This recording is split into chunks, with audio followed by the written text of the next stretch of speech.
المرسلين أما بعد كتاب رياض الصالحين پنځنوي نمبر باب شروع باب په باره د دې کې چې په خیر باندې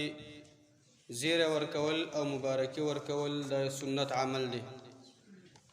په دې باب کې څلورم نمبر حدیث دا ذکر شوی نمی ته دا حدیث رسیدلی و چې عمرو بن العاص رضی الله عنه هغه وفات کېدو او ډیر زیات هغې جړل. زوی چې عبدالله نومېده هغې ورته تسلي ورکړه. بې هغې بیان شروع کړو چې په ما باندې درې مرحلې تېرې شوي دي. یو دا چې د الله د پیغمبر صلی الله علیه وسلم سره مې انتهایی زیات بغض او حسد و که په دې کې زه وفات شوی وم نو زه جهنمي وم. او بیا ما اسلام راوړو، ایمان مې راوړو، د الله پیغمبر سره مې بیعت وکړو، هغې راته تسلي راکړه چې په اسلام باندې ټول ګناهونه دا معاف کېږي، هجرت باندې ټول ګناهونه مخکینی معاف کېږي، حج باندې مخکینی ټول ګناهونه دا معاف کېږي.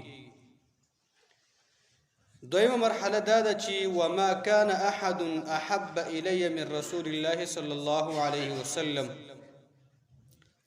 زما د ژوند دویمه مرحله دا ده چې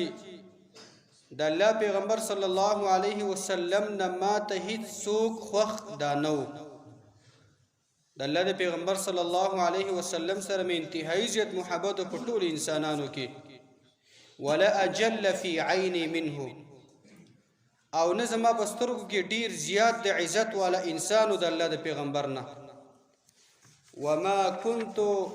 اطيق ان املا عینی منه، او ما طاقت نه لرو چې خپل سترګې د الله د پیغمبر صلی الله علیه وسلم ته په کتلو باندې ډکې کړم او هغه دغه شانته د الله په پیغمبر هغه دیدن باندې خپل سترګې مړې کړم. دا طاقت ما چیرته هم نه لرو. ولې؟ اجلالا له، د الله د پیغمبر د عزت د وجې نه. د الله د پیغمبر د مینه ما مې دومره غالبه وه او د هغې هیبت زما په زړه کې دومره زیات و چې چېرته ما د الله پیغمبر ته په ډکو سترګو باندې دا د کتلو طاقت دا نه لرلو. ولو سئلت ان اصفه ما اطقتو، که د ما نه تپوس وکړی شي د الله د پیغمبر د صفت باره کې چې د الله د پیغمبر صفت مونږ ته وکړه، بدن مبارک یې څنګه و، نو زه د هغې طاقت د ما اطقتو، نو زه د هغې طاقت نه لرم چې زه د الله د پیغمبر د شکل صفت وکړم، ځکه چې هغې ته. ولې؟ لأني لم أكن أملأ عینی منه، ځکه چې زما سترګې دغه شانته د هغې په دیدن باندې ډکې شوي نه دي. ما هغې ته چېرته هم داسې په مړو سترګو باندې کتلې نه دي، ځکه ما طاقت نه لرو.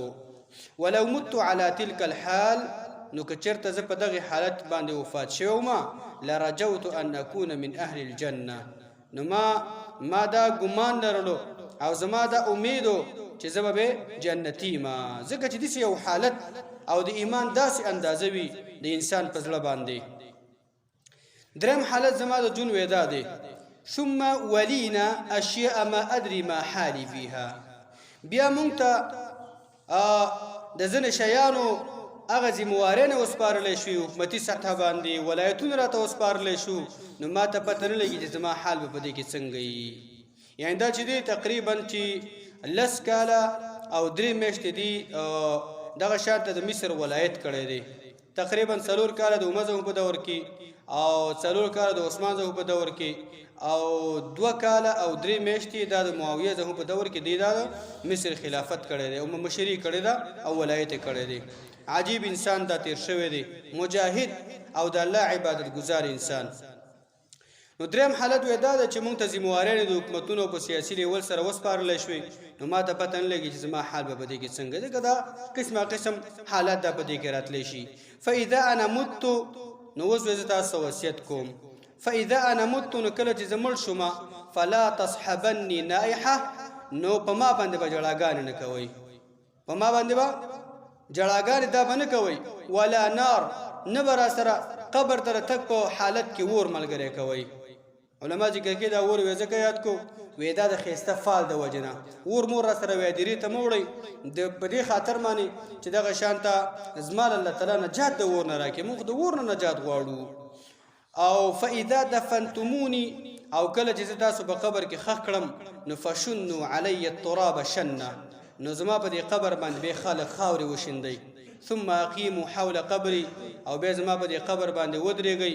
قدر ما تنحر جزور په اندازه د دومره چې په هغې کې دغه شانته اوښ د حلالېدلی شي او نحر کېدلی شي علما ذکر کوي وی تقریبا د 20 منټو نه واله تر د ویقسم لحمها او د دغې اوښو دا غوښه پکې تقسیمېدلی شي یعنې دومره اندازه زما په دې قبر باندې ودرېږي چې اوښ هم پکې حلال شي او د هغې غوښه ټوک ټوک شي او هغه هم تقسیم شي او ختمه شي علما ذکر کوي تقریبا د 20 منټو نه واله تر د 10 منټو پورې دا دغه شان د اوښ سړی حلالولی هم شي ښه قصاب او د هغې اوښه ټوک ټوک کولی شي او تقسیمېدلی هم پکې شي جزور نه مراد دا جزور هغې اوښ ته وی چې هغه حلال شي او نحر شي که دا مذکر وي او که دا مؤنث وي لکه څنګه چې الشات المذبوحه ورته ویلی کېږي هغه ګډه بیزه هغه چیلی چې هغه حلاله شي هغې ته الشات المذبوحه وي او اوښ چې کله ژوندی هغې ته جزور نه وي هغې ته جزور دا نه ویلی کېږي هغې ته به ابل ویلی کېږي حتی استأنس بكم تر دې پورې چې زه دغه شانته اطمینان او خوشحالي حاصل کړم ستاسو په دغه شتون باندې چې ما په قبر باندې ودرېږئ ما ته دعاګانې تثبت وکړئ وانظر ما اراجع بي رسل ربي او زه به انتظار کوم چې د الله د پیغمبر استازي ماله راځي نو زه به هغې ته په کومو جوابونو باندې د هغې د سوالونو مطابق به کومو جوابونو باندې زه هغوی ته واپسي کوم واقعا دا ډېر ښه حالت دی یعنې دې روایت کې ډېرې ښایسته فایدې زموږ استادو لپاره اوله فایده ده چې په دې حدیث کې د اسلام اوچت اهمیت بیان شو عظمت د هجرت د حج اسلام چې د راوړو څومره ګناهونه تا په جهالت کې او په کفر کې او په شرک کړي دي نو مبارک دې شه ټول ته الله معاف کړو هجرت دې وکړه د هجرت د مخکې تا څومره ګناهونه کړي دي الله ته ټول معاف کوي حج دې وکړو الله دې موږ تاسو توفیق راکړي چا کړي هغې الله قبول کړي نو حج دې وکړو ټول ګناهونه دې ته الله معاف کوي دومره مهربان الله دې زموږ استاسو دویمه فایده به کې دا ده چې د مړي پسې جړاګانې کول دا منع دي زموږ استاسو په دغه شان ته په دې معاشرو کې چې مړي وشي څوک پسې ونه جاړي وی دا ډېر بې خونده مړی و وی د دې څوک نه و نه مړی چې دی د هغې پسې به داسې جړاګانې نه کوي چې هغه واویلاوې کې او دغه شان ته د الله فیصلې ته هم ګډې وډې وي او ګریوانونه هم شکوي ویښتان هم شکوي دا اسلام هم نه دی کوم شی چې په اسلام کې نه دا نه پښتو ده او نه عزت دی او نه بل څه دی نو دا ناروا دي د مړي سره دغه شان ته ورونه ورپسې کول او هغه تاسو کې خیل وي نن سبا دا مړي وشي دا رواجونه زموږ ستاسو معاشري ملکونو ته راغلي دي شمې وبلې کي او هغه دغه شان د شمې هغې د غم او بیا چې کال تیر شي د هغې د کلنۍ هغه کوم هغه دغه شان ته په هغې چې کوم د خفګان اظهار کوي هغه څه کوي هغه شمې بلې کي دا بالکل ناروا ده زموږ ستاسو شریعت کې دا ناروا ده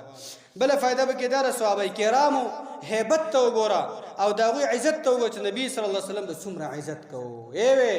عمرو بن عاص ګوره دا د عربانو کې بدماش انسانو دا بدماشو دا دغه شان د زړور باجرأته انسانو مصر دې فتح کړی دی 4 قائدین ابو بکر صدیق زموږ دا د شام او دغه شان دې علاقو د فتح لپاره ټاکلي یو قومندان پکې دا ډېر جرأتمن انسانو مصر دې فتح کړی دی دا فلسطین دې فتح کړی دی اوس مصر کې فستاد کې دې قبر دی الله دې موږ ته جنت کې وسره یوځای کړي او دا ګوره دا دوی د الله د پیغمبر هغه د مینې محبت ته وجه نه وي ما چېرته هم د الله پیغمبر ته په مړو او په ډکو سترګو باندې کتلي نه دي دا هغه صحابه کرامو عزت ته چې د هغې به کوو او بله فایده به کې دا ده کله چې محتضر انسان چې ستا په مخ کې څوک وفات کېږي او زرقدن هغه سختۍ ته پې پوه شي چې زرقدن یې شروع کېږي نو هغې ته څه کوه دغه شان ته هغې ته د خوشحالۍ خبرې کوه هغې ته د الله د عفو خبرې کوه هغې ته ډېرې د امید والا خبرې کوه چې الحمدلله ته مؤمنې او په کار هغې هم ده چې په الله باندې دغه وخت کې ګمان دې ښایسته کړي خپلو کوتاهیانو تقصیراتو ته به نظر نه کوي چې ما خو داسې کار کړی دی دا رانه ګناه شي دا رانه نه هغې ته به مو ته یادې او هغې هم دا په کار ده چې د الله تعالی دربار ته روان یم الحمدلله ما سره ایمان دی ما نه الله تعالی د مونځ عمل اخیستی دی ما نه الله تعالی دغه شان د ډېر ښایسته ښایسته کارونه اخیستي دي نو دا ښایسته ګمان دا په کار دی او بله فایده به کې دا ده سؤال د د ملکینو په قبر کې ملکینو منکر ناشنا مخلوق راځي تا نه به سوال کوي. نو دا په دې حدیث کې د هغې اثبات شو. او بله فایده پکې دا ده کله چې مړی دا په قبر کې دفن شي د هغې نه بعد دغه شان ته د هغې په قبر باندې لږ ودرېدل پکار دي، هغې ته تثبت او د تسلۍ دعاګانې کول پکار دي چې ربه دا ښایسته دغه شان د دغه سفر دا وله ښایسته کړي، دا قبر وله منور کړي، دغه شان د هغې تثبت دعاګانې انتهایي زیات ضرورت دا مړی لري. په دغه وخت کې لږ ایسارېدل پکار دي او د هغې نه بعد دغه شان د بیا راتلل پکار دي. په دې ټولو خبرو الله موږ او تاسو موږ توفیق راکړي، زموږ او ستاسو د آخرت د ناشنا سفر د الله زموږ او ستاسو ښایسته کړي، دا قرآن او دا حدیث الله تعالی موږ او تاسو راته ملګري کړي. وصلی الله علی نبینا محمد.